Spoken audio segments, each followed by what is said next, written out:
ማለት የሁሉ ነገር ምንጭና መሰረት ነው። ምድራዊ ሀብት ላይኖር ይችላል። ማካብተው በምድር ላይ የተማረ ትውልድ ያ እንዴት ያረካል።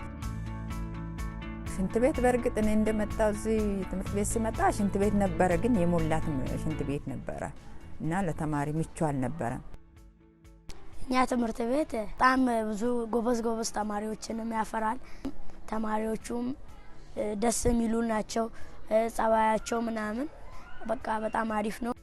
ድሮ ሽንት ቤቱ የተሰባበረ ሸክላው የተሰባበረ ያስቸገረ ሽንት ምናምን ሞልቶ ያስቸገረ ነበረ።